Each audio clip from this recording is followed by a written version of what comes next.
John Sullivan, thanks for joining us again on the Illinois Channel. Terry, it's great to be here. Welcome to the Department of Ag. Thank you. It's been a couple of years since we had the chance. You were in the Senate for a number of years and then left. And why did you decide to take this job and come back? You know, it's a great question. When I left in 2016 after 14 years serving in the Senate, I thought my days were done. I figured I'd spent enough time there and was ready to get back into the private sector. And as you probably know, Terry, I went back to the family real estate and auction business, working with my brothers and sons and other family members, and life was good. But right after the election last fall, I had several individuals and organizations contact me and say, "Boy, John, you know, we think you could play a good role as the director of the Department of Ag." And I was like, I'm happy where I am, and I think appreciate the kind words, but I'm good. But then as of kind of the fall and winter rolled on, more people kept bringing it up, and then I got a call from the governor's folks, and they asked me to come up and visit with them, which I did, and then I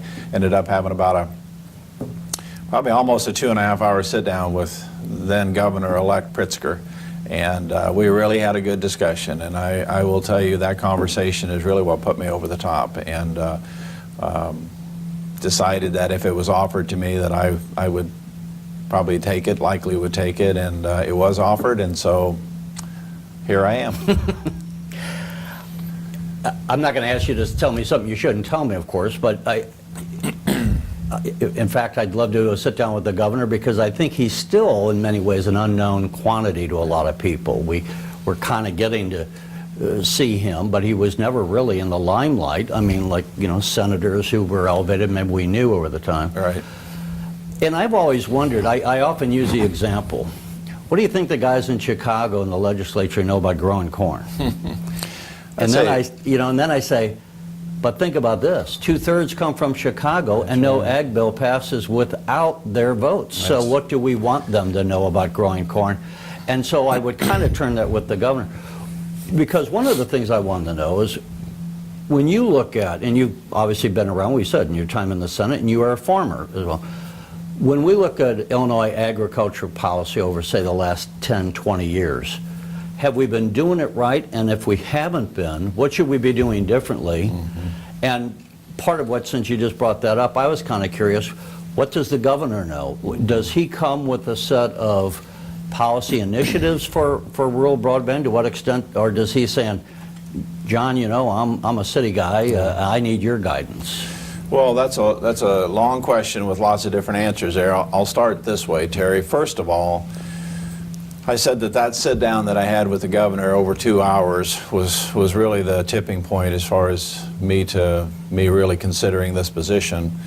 And the statement that the governor made to me that stuck with me that day, and he has lived up to that, to what he said, is that, John, this is the governor speaking, John, I don't know anything about agriculture, but I believe in hiring good people, knowledgeable people, you know, people that show some leadership skills, putting them in a position and then letting them do their job.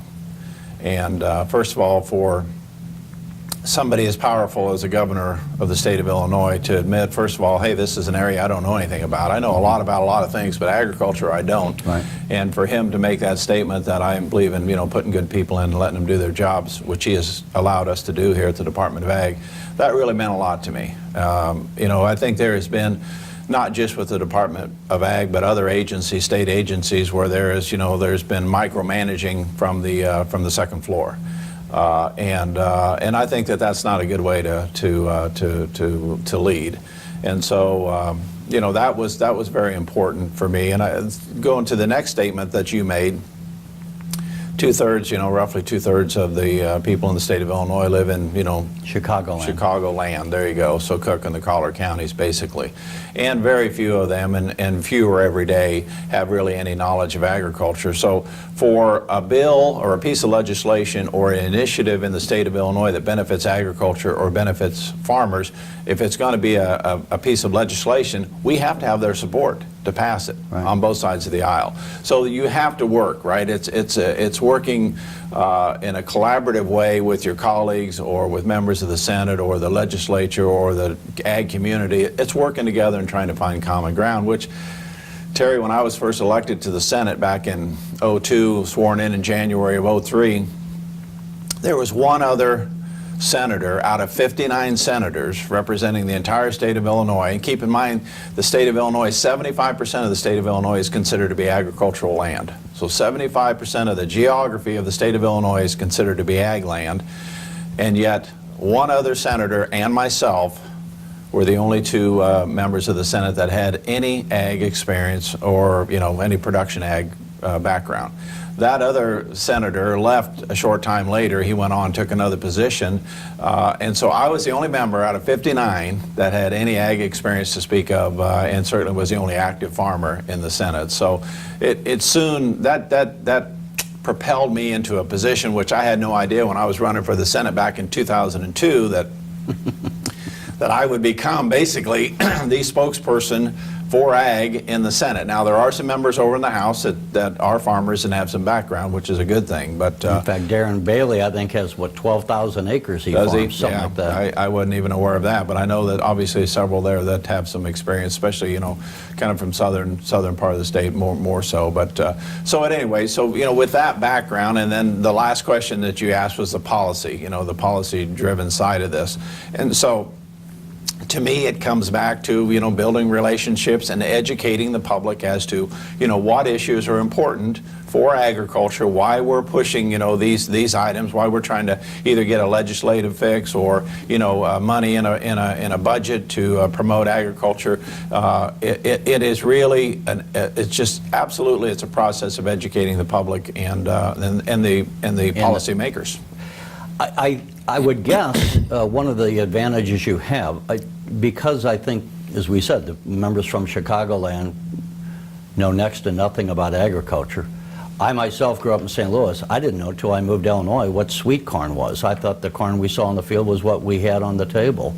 I mean, to show you I know how ignorant I am, at least I think they probably don't approach these issues, generally speaking, with a high degree of partisanship. They're probably approaching it from a agnostic standpoint, and to the extent that you're going to tell them this is good for Illinois agriculture or bad, that they'll probably maybe more willing to listen to you because they know what they don't know. Well, I think that they know what they don't know, which is obviously important. I think for somebody to admit what they know and what they don't know is a sign of leadership, in my opinion, number one. But number two, I do think the fact that I spent 14 years in the Senate and I understand how that body works, and I feel like I did build up a lot of good relationships.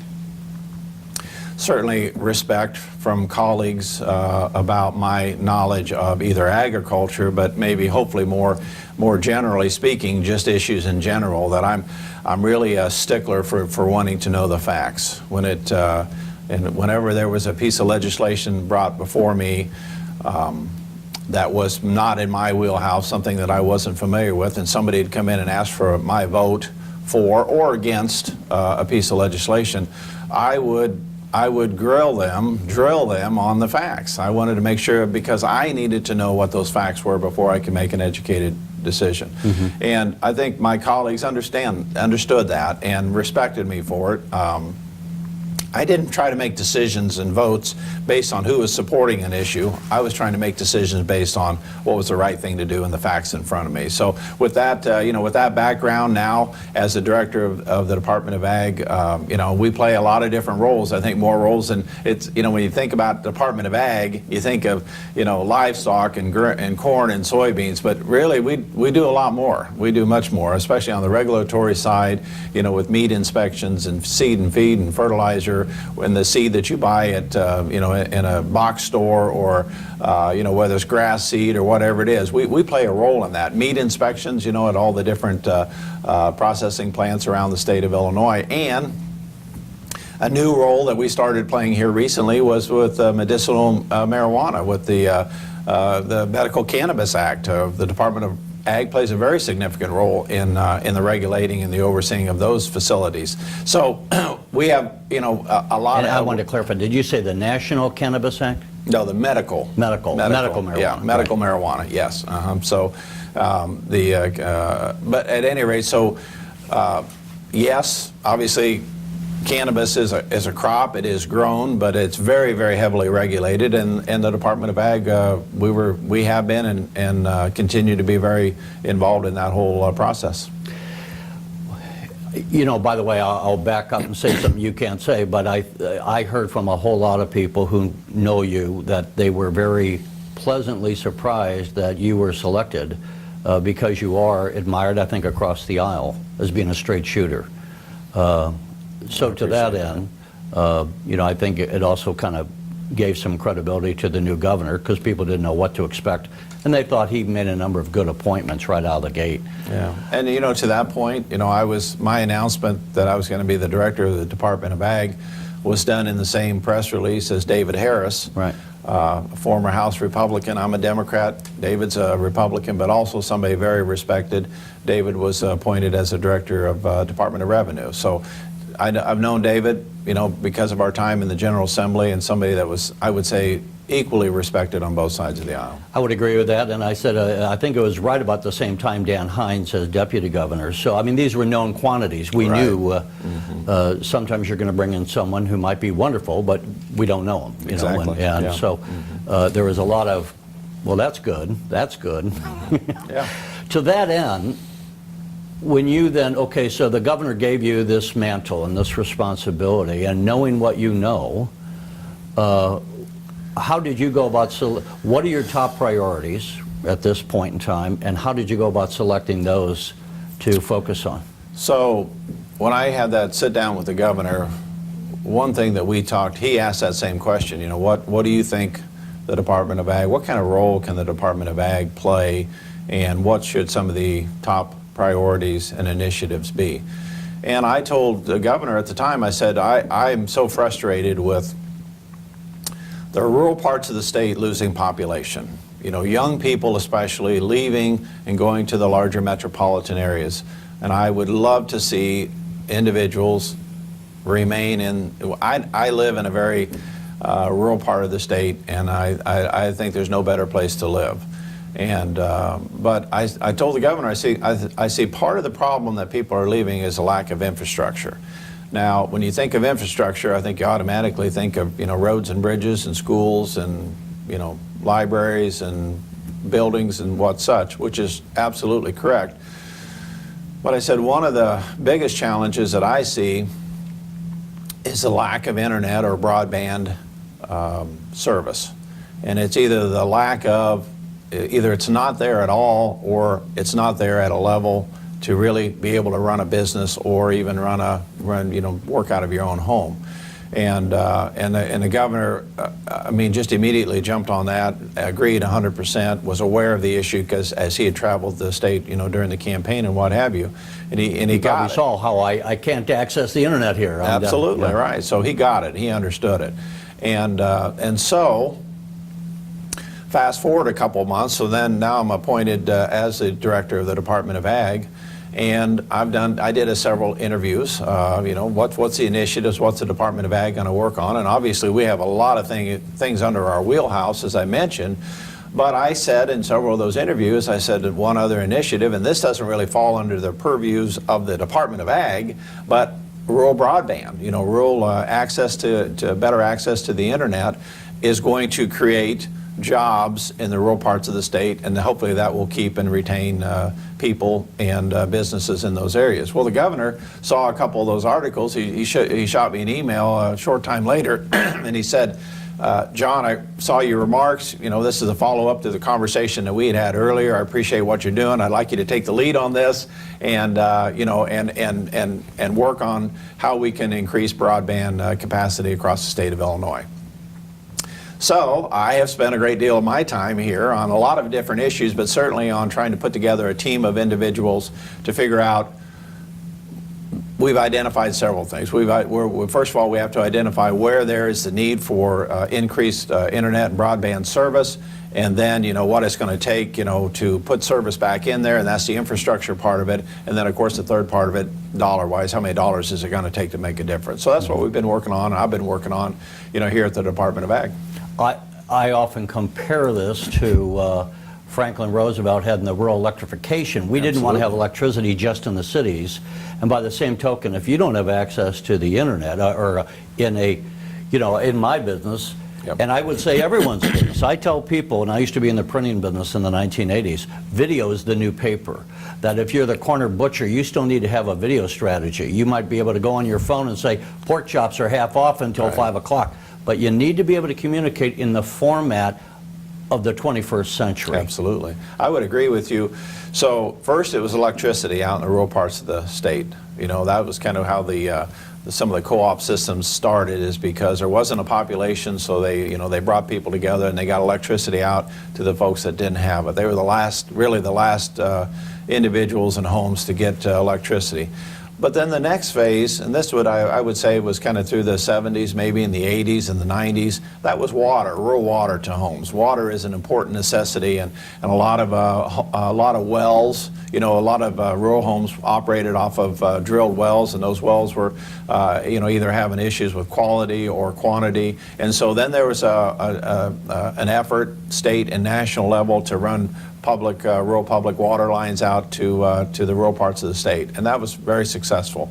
I think that now we're into the third phase, and that's the internet side of it and the broadband side of it, and it's really created a need for infrastructure, whether it's fiber optic or it's wireless, whichever, you know, depending on what's the most economical. That's what we're working on now. I was going to ask you, have you looked at, I mean, another major story to me coming down, not just for agriculture, for everybody, is the rollout of 5G networks for phones, but that's wireless broadband.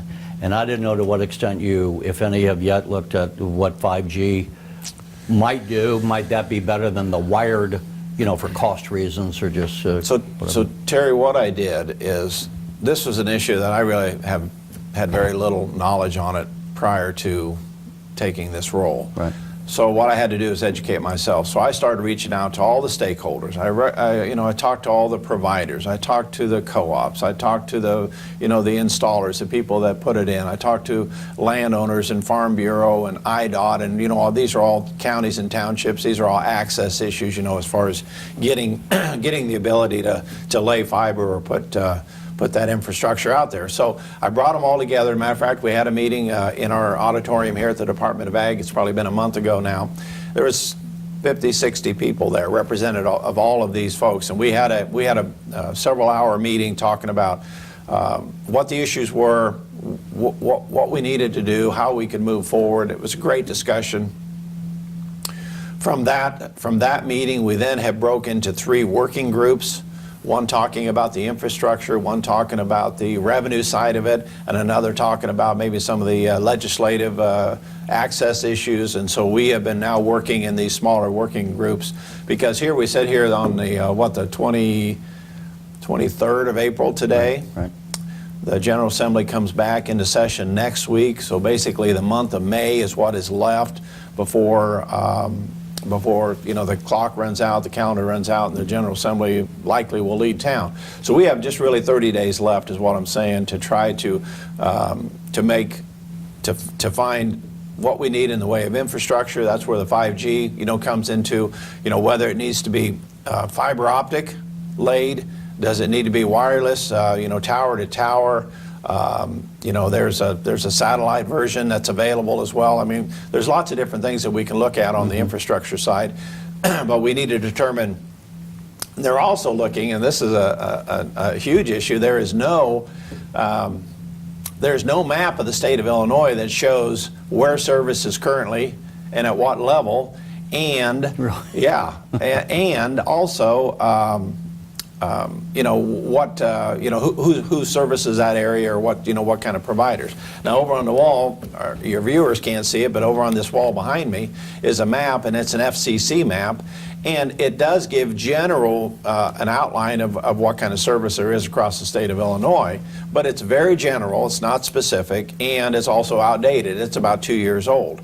But if you look at that map, it shows, you know, the urban areas of the state, you know, Cook and the Collier counties up here, you know, then you look at Springfield, you look at Champaign, you look at the Quad Cities. Yeah, there's areas that are shaded dark that show having, you know, significant a level of service. And then you look at all the rural areas and it's very light colored on this map and shows that there is a need.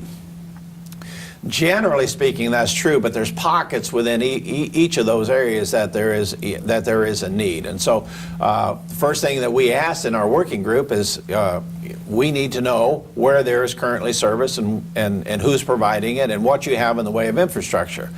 Well, the providers don't want to give that information up. That's their internal information, and it's not information that they want to provide, and so we have to work around that, right? We can't, you know, I guess we could try to force them, but I don't think we could do that legislatively. I think there isn't there a telecom rewrite coming up. I think next year, maybe, at the Capitol. Yeah. That. But again, are you trying to get something done this spring still on this? My goal is to get something done this year, absolutely. And so the first thing that we have to do, but there's, as I said, there's 3 of these working groups, right? We know the need is there. Now, we don't have to, this year, by the end of May, we don't necessarily have to define exactly what that's going to look like, whether it's going to be fixed wireless or you know, fiber optic that's going to be laid. We don't need to know the specifics of that necessarily, because that's going to take a while to gather that information. We are going to have to know on the revenue side if there's a capital bill passed in Springfield this year, and there's quite a bit of discussion about that. And that'll be for roads and bridges and buildings and schools and economic development like a normal capital bill is. But I would like to carve off a section that would be used, so many dollars would be used for broadband. So that is something that needs to be, if there's going to be a capital bill, that would need to be done by May. And then the third side of it would be some legislative changes, which of course we would need to have that done as well. Some of the senators on those Capitol hearings are always asking, so how should we pay for this? That's Do you right. have a revenue stream for them? We absolutely, no, we don't. We haven't identified one yet, but we're certainly looking at some options. And you know, we're not going to go into the specifics of that, but I spend too much time in Springfield and I ask those same questions. So that's certainly on our list as well. As important as that is, and I think it's hugely important, so I appreciate the time we spent on it. I want to get to some other issues too. Are there, you know, every business person, and farmers are business people, they tend to complain about regulations. Is there any low-hanging fruit that you go, boy, I know about 20 regulations we should cut right now? You know, we're reviewing basically. I met with some legal staff this morning, and we're looking at, and again, I've been on the job 3 months, so I've learned a lot, but I have a lot to learn yet. But looking at all the different regulatory functions, most of what we do is at the federal level. There are federal regulations that the state of Illinois oversees and administers, and so those are a little bit out of our control and out of our hand. We can't do much about that. So, but at the state level, is a lot of that EPA or? Oh, EPA is one of them. USDA is obviously another. You know, whether you're looking at seed and feed and fertilizer and meat, and you know, those types of inspections and you know, policies. Most of that is federal. There isn't as much at the state level, but certainly we're going to review those policies that are currently here, but that's going to take a little time. You can't, you know, you have to really, again, I'm somebody that wants to know the details before we try to make any decisions on that. Right. Another thing, and I mentioned this story a number of times because I talked at the Farm Progress Show several years ago, which is a huge farm show, goes back and forth between Illinois and Iowa. It's in Illinois this year. Over in Decatur. Yep. Mm-hmm. One of the fellows from ADM, I was talking to him maybe 4 years ago, and he said, you know, Terry, we can go to Brazil where the labor's cheaper, the land's cheaper, the regulations are less, but they don't have the transportation infrastructure that we have and we need. But he goes, America's losing that edge. And one of the things I know both Sherry Bustos is interested in this, as well as Rodney, Davis, so you got a Democrat and a Republican both on the U.S. Transportation Department. But our locks and dams need to be rebuilt on the Mississippi because we can't move our commodities down, or it's too cumbersome. Right. We can move them down, but those are falling apart. Right. Are you involved in any of these areas, and are there other infrastructure, critical need infrastructures that we need to look at? Yeah, so it's the 3 R's is the way I look at it: roads, rail, and the river. And certainly the locks and dams have been a huge issue that I've been aware of, and certainly has been talked about the upgrades needed for really decades. There is some work taking place over the next couple of years here on some of the locks and dams, especially on the Illinois River. I would hope that in the capital bill that's being discussed, if there is federal money that takes a state support to make that program, that project to take place or to happen, that we could have some money available in the capital bill for that as well. The rivers are, pretty much, again, the Corps of Engineers and the oversight as far as of those rivers is done at a federal level. But I think that we can work in conjunction with a lot of the different commodity groups, corn and soybean especially in the states, as well as, working with federal legislators. You mentioned a couple there, and we've had contact with others as well about this. So I think there's potential. Before we run out of time, another major issue, I think, and speaking of locks and dams, why they're so important, not just Illinois, but the other agriculture areas that bring their product down the Mississippi, is the United States makes billions of dollars in profit from exporting food items across the world. So global agriculture is increasingly global, right? How important, and what I kind of want to, for those of us like me that grew up in the city, and maybe the governor perhaps, where is Illinois as a global agricultural player? I mean, I look just objectively and say, we got ADM, John Deere, Caterpillar, we got major players in this agriculture area. It's our largest industry. But now, we increasingly with global markets, and we see the kind of tit for tat going on with the Trump administration in China. Right. Can you wrap some of that up to educate us on, like, where is Illinois? How big of a player is it in the world market? Well, to say that we're huge would not be an understatement. We're number 1 in soybean production. We're number 2 in the production of corn. So, take those 2 factors right there. We're also number 1 in pumpkins and horseradish, so it's kind of interesting. And then you bring in the livestock sector of it, which we're in the top 5 on the livestock side of it as far as as far as beef and pork. So you look at that and the role that we play in exports across not just the country, as you said, the world. Obviously, it's huge.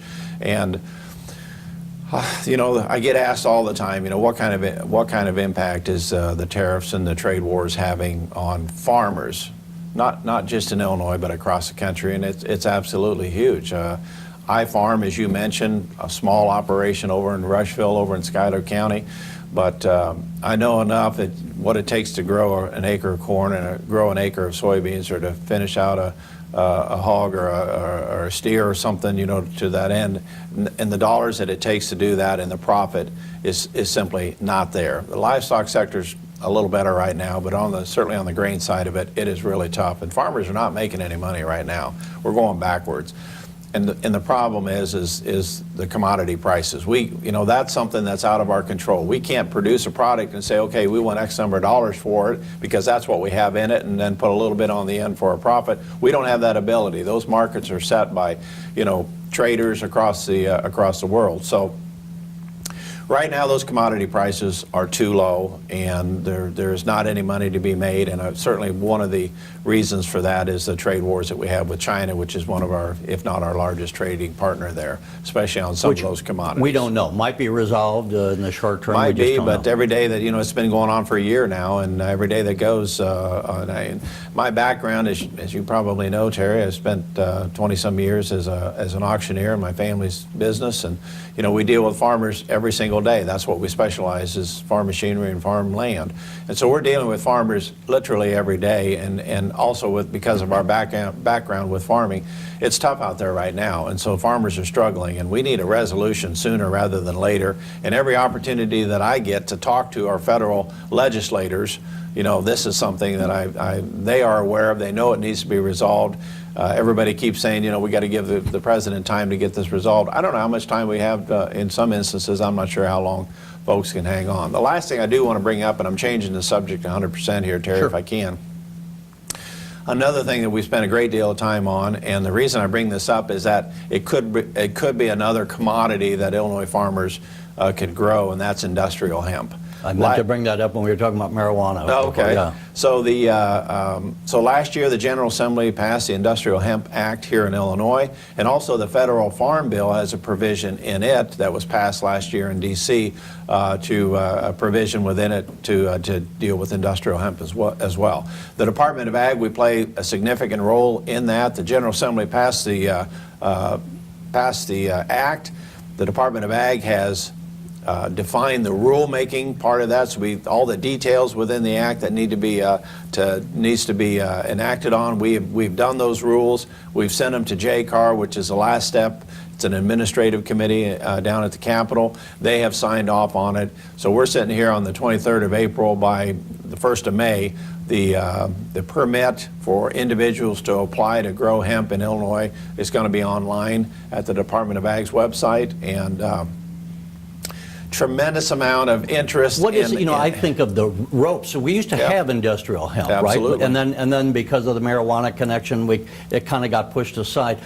You used to have for the Navy the big hemp ropes. Yep. But what kind of a market is there? I don't know what the products are. How big could this be? Well, not just on ropes, but I obviously. think it could be. I think it's unknown at this point, but we believe that the potential is huge. And there's two markets for hemp, and there's really two types of hemp crop. One is for the oil, so they take the flower, the bud, if you will, off of it, and they crush it into an oil that's called CBD oil, and certainly it's readily available in most pharmacies and stores right now. I was going to say it has medicinal purposes. It does right? not, actually. It doesn't? has, well, medicinal. There's no THC in it, or the THC's levels are very low, so there's no, from that standpoint, it's not a medicinal, but it does have, it's more of a natural herb healing qualities to it. I mean, it's kind of a cure-all for everything.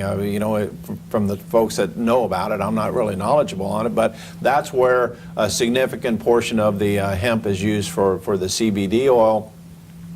And that's a specific kind of a hemp plant.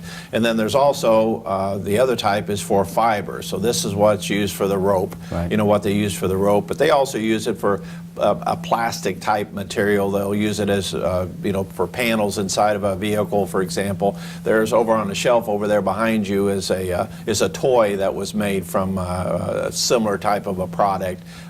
So it's somewhat, my goal is I would hope that someday that it would replace plastic, or at least in a large part, and make it more of a biodegradable That's what product. I was going to say. I think it would break down faster. Absolutely. Right? So I think the potential is there. So where we stand right now today, there's a great deal of interest in growing hemp here in Illinois and across the country. The applications are going to be available. Folks are going to be able to plant it and grow it this year. Now, that's only the first step in the process. The second step is processing it, right? What are we going to do with that product at the end of it?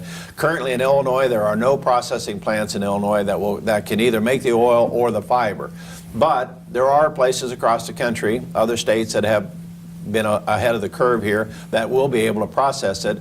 So we do think there's going to be a market for it, but the next goal will be to try to get some plants and businesses here in the state of Illinois that will actually process that product. That's going to create jobs and also, products that we'll be able to use. So that's our goal. If I can ask one last one. Let me say one other thing. Sure. We are, because we're on the fairgrounds here in Springfield, we get a lot of traffic here, not just during the fair, but around the year. Our goal is we're going to plant a couple of hemp plots here on the fairgrounds that we're going to do. We're going to have it. We're going to have it for a couple of reasons. First of all, just to show the public what it is and try to educate them about what hemp is and what it looks like, and also what kind of uses it can be used for. But we're also going to use it to train our employees that have to inspect it, that have to test it, to take samples of it, to make sure the THC levels are below what is required to be used as a hemp product. So I hope folks will look for that. Maybe we can do another interview. I want to ask one more question, but as we go along, we can perhaps come back and update, because there's a whole lot of conversations to have. I hope so. But one that I ran into, and there's a farmer who was on my advisory council and told me, and this was several years ago, and I think something that you're very much focused on, I suspect individually. The average age of the farmer, he said, is 57, and the cost of the combine and just to get into the game for a young person who might want to go into farming in their 20s, I don't know, it might be $1 million just to get in the game. Yeah. And so increasingly, I think, a lot of people intrinsically might want to say, I'd rather have a family farm than the big corporations and all, or even the Chinese coming in and buying up our farmland. Is there anything, how big of an issue to your estimation is that, and is there anything that could be done? And I'm off the top of my head, is there some kind of a rural bank loan for, to make sure as our farming infrastructure that we get young farmers able to afford to get in the game? Yeah, so first of all, the average age of the farmer here in the state of Illinois is now almost 58 years old. I think across the country it's around 57 and rising, number one. Number two, the farms are getting larger. So as people retire as a farmer, and we see this in our business, that when somebody retires from farming, usually a neighbor takes up the slack, he picks up that ground, and so his operation is growing larger. So the farms are getting larger, and that's been proven in the statistics as well. And the capital needed to get into farming. If you're going to be a grain farmer, if you're going to if you're going to raise corn or soybeans, the capital needed is beyond the means of most people starting out. Right. Unless you have a farmer that is willing to help transfer his operation over to a young people. We are seeing some of that. So how do we get by that? I think first of all, on the livestock side of it, you can start out as a small operation. You don't need to go up and put up a bunch of buildings and make a massive operation, confinement type facility. You can start out small, and we're seeing it even not just with cattle and hogs, but also on goats and sheep, and there is a market for that as well. So I think there's a way to kind of get a foothold to get started in agriculture. And it's another reason why I'm so excited about the hemp side of it, right? So I think this year, because it'll be a nice cash crop, I think I think the potential is to go out there, and I don't think anybody's going to be raising, thousands or even hundreds of acres. I think they're going to start out small. So if somebody had an acre or 2 or 3 or 4 or 5 acres, right, that you wanted to start out small, and it's not going to take a lot of capital for a small operation like that. It is pretty labor intensive. Now that is one of the drawbacks to it is, the keeping the weeds under control and the harvesting of it. It's fairly labor intensive like that because the equipment isn't either readily available or, you can't do it on a small operation. But you can do, I know, I'm going to call him a neighbor. He's probably 20 or 30 miles from me, but somebody that I know. Last year he grew, was it a third of an acre or 3 acres? I think it was 3 acres, and it was very labor intensive. They were out there literally cultivating it by hand and pulling the weeds out by hand to keep them under control because there's no really pesticide, herbicides that you can spray on hemp yet. So there's a lot of work that has to be done on that side. But what I'm saying is I think hemp has the potential to bring some of those young people in. That's not going to take a lot of capital to start up. So I think there's a possibility. John Sullivan, it's always interesting to talk about this, and we appreciate your time to share with us, and good luck in your future, and we'll hopefully be able to come back and do it again. Thanks, Terry. I'd love to have you back out to fairgrounds maybe, and we can walk around and look at some of our plots. Right behind us, out the window behind us, we put a pollinator plot in yesterday, and we had a groundbreaking on that as well, for bees and pollinating insects. And so we're going to have some more of those around the fairgrounds as well. And I'd love to, we could spend a little time maybe walking around sometime. I'd love to do it. That'd be great. Thanks. Thank you for watching the Illinois Channel. You may also wish to follow us online, where you are free to make comments or program suggestions. Get our breaking news updates on Twitter, where you can find us at Illinois Channel. You can find our past programming on YouTube at youtube.com/Illinois Channel TV. Or you can go to the Illinois Channel website at illinoischannel.org. There you can find not only our current video stories and programs, but also our library of past programs, as well as articles that provide additional information about Illinois issues and individuals. The Illinois Channel, keeping you connected to your state, your issues, your home.